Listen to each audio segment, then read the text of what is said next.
सदगुरु की जैसा पद की प्राप्त कर लेते हैं, महान बन जाते हैं। अब बाँध की जो शब्द उच्चारण होता है, आप लोग अगर पढ़ते होंगे तो समझते होंगे कि राजा दशरथ भी बाँध ही थे।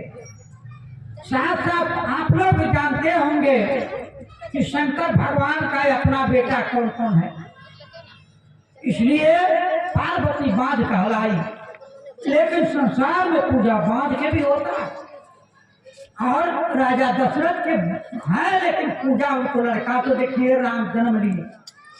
वही राजा दशरथ की राज में भाट का पहले राजा लोगों ने बुलाकर अपने अपने दरवाजे पर भजन गवाते थे और सुनते थे प्रेम से। भाट उसी को कहा गया जो भजन गाते हैं।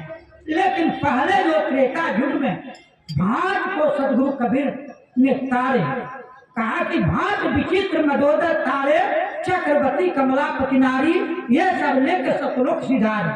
पहले त्रेता युग में आए तो भाट के ही तारे, जिसका भाट कहते हैं, ऐसे कहते हैं कि भाट भाटे नहीं, भाट का देखिए पर त्रेता में आए तो पहले भाट कहीं था, भाट कहीं तारे कबीर साहब, उसके बाद मदोदरी की, पाछे मदोदरी हो जाती है, अब पहले भाट ही हो जाता है।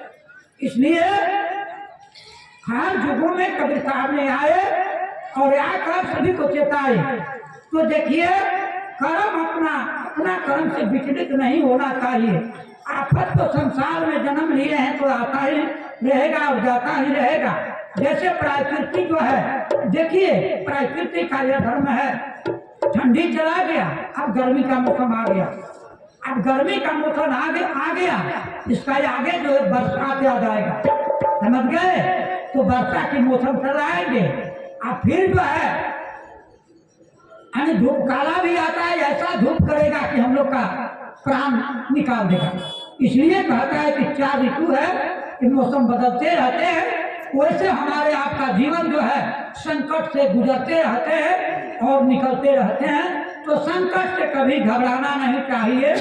घबराने से तो काम बिगड़ जाएगा, और नहीं घबराइएगा तो आपका काम बन जाएगा। क्योंकि सारे आफत को काटने वाला ये आपका सत्य है। अगर सत्य कर्म करते हैं, बिगाड़ने वाला ठका ठक रह जाएगा, आप ये संसार से निकल जाइएगा। बोलिए सदगुरुदेव की जय।